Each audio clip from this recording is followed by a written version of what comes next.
Wale ambao wanasema wale washia, tunasema ndugu yangu waziri mwenzangu ambaye anaitwa Ndwele ati aitwa na NCIC. Mimi nasema namna hii, kama kuna mkabila, kama kuna mtu ako na mdomo chafu, anapaswa kuitwa kesho, aandikize ripoti, anaitwa Rigathi Gachagua. Wao ndio unaleta vitina katika taifa letu la Kenya. Uitwe pale, uulizwe maswali ngumu, alafu sisi pande tuitwe tuulizwe maswali. Mambo ya kusema auoni ili ambayo iko kwa macho yako, unaona ile iko kwa mwenzako. Wewe auoni, tunasema Kiswahili ati ya kwamba nyani haoni kundule. Fellow Kenyans, let me ask this question. Between someone who calls you a hyena, an animal, and someone who is calling you like you are a wife, of course, personally I understand that there is a name that when someone calls you, it should be bitter. You should feel bitter, you know, you unafaa kuwa annoyed amongst the two. I don't know, mtu akikuita hyena na mwingine aje akuite my wife, ama aje waite my wife, which one ni nani amewatusi katikati yao wawili? Now, I'm giving that based on the narrative that I want to give. Aden Duale called Kikuyus hyena. That is the name that he used, that Kikuyus ni kama hyena. And then Rigathi Gachagua comes and calls RUKU's side our wives. Let me explain this. Ile Aden Duale we can't explain because that one there is a complete insult. Here Gachagua we can explain because let us base our argument on the basis of intermarriage. We know very well that Merus marries, kuna Wameru ambao wameolewa na Wakikuyu, kuna Wakikuyu ambao wameolewa Umeru, so that intermarriage. So in other words, Mount Kenya East and Mount Kenya West, those people intermarry. So here Rigathi Gachagua, I can say, not that I'm defending Rigathi Gachagua's statement, but I'm trying to say that here Rigathi Gachagua, we can give it a second thought. But here Aden Duale we can't, because Aden Duale literally insulted these people. Now, I don't know whether William Ruto knows the kind of CS that he gave office. And I don't know whether sometimes he listens to Ruku when Ruku is speaking, or the argument that Ruku is giving, you know, the way Ruku is talking, what he's saying. I don't know whether William Ruto huwa anakaa chini anasikiza wale watu ambao alipea uongozi. Ruku was on the explainer, no, not explainer really, but Monday Report, being interviewed by Trevor Mbija. And I've really listened to Ruku speaking, and I'm like, well, this man is something else. Ni mtu ambaye hata ukisikia venye anaongea, is someone who is ready for war. Ukiona wale wenye wako ready for anything, whatever come, let it come. Ruku is one person who is ready for war. I don't know why, but I feel like this guy is not suitable to hold any office. And you know why these people are fighting?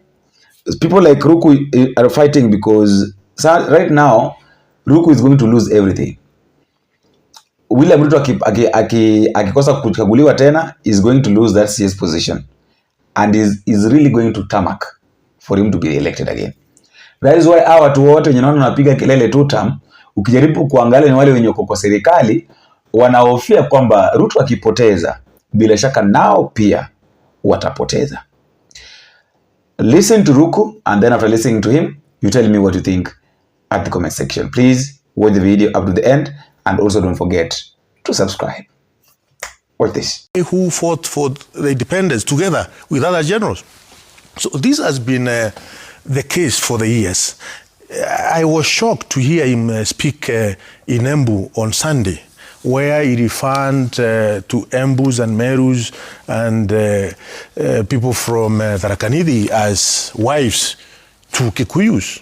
You know, it is so demeaning for a leader who is purporting to be a leader of a community. Instead of calling people of Embu and people of Meru that we are brothers and sisters in the mountain, is giving an analogy that some people within the village, within the Mount Kenya, are husbands and others are wives. Okay. So it shows how demeaning or how he looks down upon some of the communities within Mount Kenya region.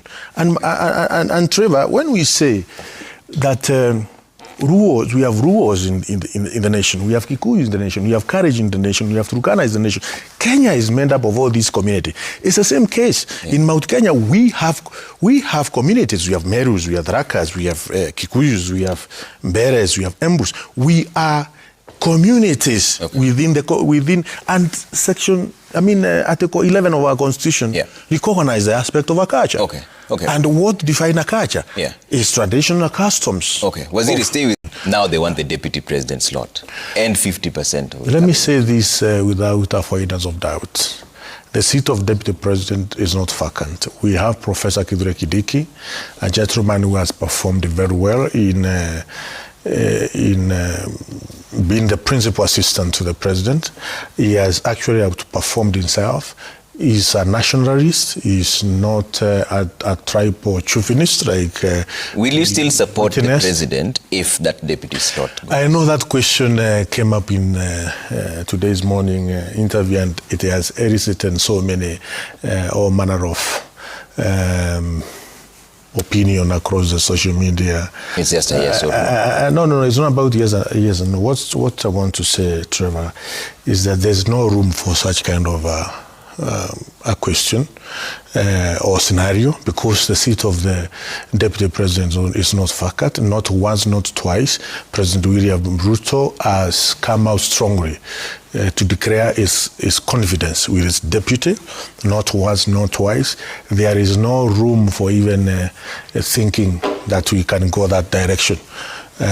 From where I sit, deputy president is Professor Kithure Kindiki now, and what if 2027 to 2032, will you still support the president? He will not be replaced. What if he's replaced? There is no. You're the one who said the politics about negotiations. Right? It's about negotiations. So if that is one of the negotiations, what happens? When I was a student of diplomacy, we were doing something called bilateral negotiations and multilateral negotiations, and there's something in diplomacy we call signaling. And signaling is you signal to see whether your agenda can be admitted by your interlocutor. And also in diplomacy, we say that negotiations, if you are given an opportunity to negotiate with the devil, so that the devil may not take you to hell, you must ensure on your way to hell, you negotiate with the devil. So that devil may not take you to hell. And also, in diplomacy, we say you negotiate with your enemies and you ensure that you are taking your enemy to hell, but he enjoys the right to hell. It's part of diplomacy. So let them negotiate. Okay. But from where I sit, Trevor, there's no room. President William Ruto has expressed, I said it again and again, he has confidence with performance of his deputy, who is Professor Kithure Kindiki, and I said it in many occasions, that those who are looking down upon Professor Kithure Kindiki, a time is coming when they will try to look for an opportunity to shake the hands of Professor Kithure Kindiki, and they will not get that opportunity. It is President William Ruto who is saying that again and again. Not once, not twice. Therefore, anybody can stand there and say, want to be deputy president. I want to tell him that the seat of the deputy president is not vacant. And President William Ruto has confessed publicly his confidence and his trust in his deputy. ODM says that, but as we wind up on this, is the emergence of Edwin Sifuna as a presidential candidate a potential game changer? No, he has not reached the threshold of being a potential threat to any serious political prayers, How so? in the Republic of Kenya. For instance, when I'm talking about serious political prayers, I'm talking about President William Ruto and those who have managed to, Trevor, to run a national campaign, you have to institutionalize quite a number of things, which take time to be institutionalized. That you can be able to run a nationwide campaign. And when you are running a nationwide campaign, you are not running a campaign in just major town. Last mile campaign is where the rubber meets the road.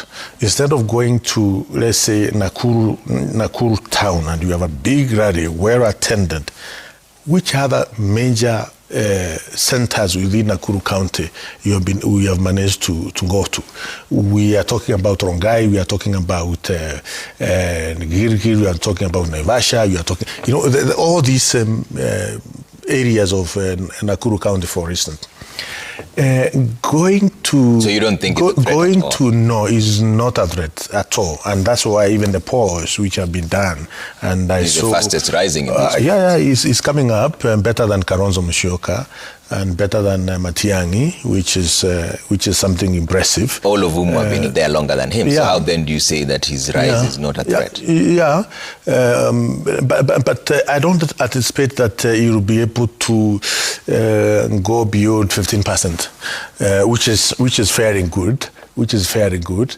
And remember, President William Ruto has not rolled out his campaign machine up to now. President William Ruto is very busy concentrating on the programs which are going to change our nation in terms of economy, in terms of the progress, transformation of our nation. Okay. He has not rolled out his campaign machinery. Okay. The time President William Ruto becomes now a candidate. President William Ruto is still not a candidate. He's still the president and head of government and head of state. Okay. But a time is coming when President William Ruto will be the UDA candidate. Okay. And that is the time you start seeing the real rating and things changing. And some of these numbers coming down seriously. Because President William Ruto has a very clear record. And that's why I'm saying the people of Mount Kenya region will not come out of this government because the things that President is doing at his government, for instance, in Meru County, over 300 kilometers of road are under construction at the moment, ongoing. There are about 1,102 units of affordable housing program which are going on at the moment in one county, Meru County. Will UDA cede ground for ODM on the deputy president slot? Before I get to that, Trevor, allow me to prosecute one thing about what we were discussing about Mount Kenya region. And to mention that Mount Kenya region fought for this government as a region in totality.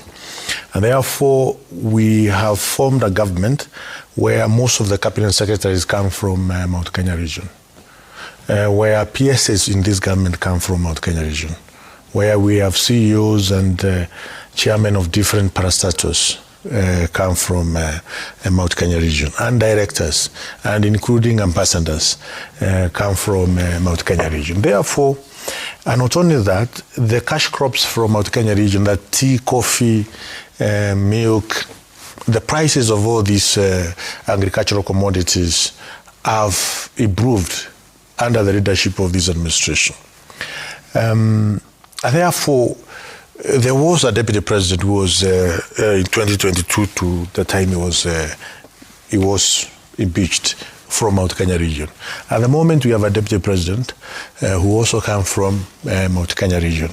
Therefore, we can't turn around at the moment and start saying that this government because that's the gospel which Rigathi Gachagua preaches to the people of Mount Kenya region, that this government ate the people of Mount Kenya region. How can President William Ruto and his government be against the people of Mount Kenya region when we have the majority of cabinet secretary, majority of principal secretary, prices of the commodities from Mount Kenya region are improving every day.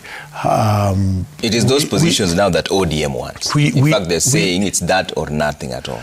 50-50. It's part of negotiations. It's part of negotiations, and it's around for anybody to have negotiations. Remember, any political party, it is formed to acquire power. So ODM has its own democratic space and right to negotiate for power, which is okay. And you have heard several times Omburu Odinga, the leader of ODM, saying they want power, which is okay. There's no issues. It's all. You know, the way we work as in this space, we may not go in totality, but at the moment we are looking at for 3 months of July to September 2026, we require quite a number of substantial amount of about 414 tons for only how much is because we need maize, we need rice, we need beans and other items. How much do you need in terms of money then? In terms of money? Money, yeah. Trevor, we need huge amount of money, and that's why when how much agriculture fails, it affects this nation in a very negative way, because these monies are monies which are supposed to go to different developmental projects, but it will be channeled by government to get relief supplies. We may end up spending close to 10 billion Kenyan shilling at the end of the entire process, and this is a huge amount of money. 10 billion is a lot of money to go to development project, and getting a whole of 10 billion in our budget is something serious, is something massive. We will require about 10 billion Kenyan shilling to cushion people, to cushion household from crisis of food prices going up. And this is what the problem is, because that money is not in the budget. Yeah, it's a big problem. It's a big problem because that money is not in the budget. It's a big problem. But we have contingencies provided by Article 223 of our Constitution.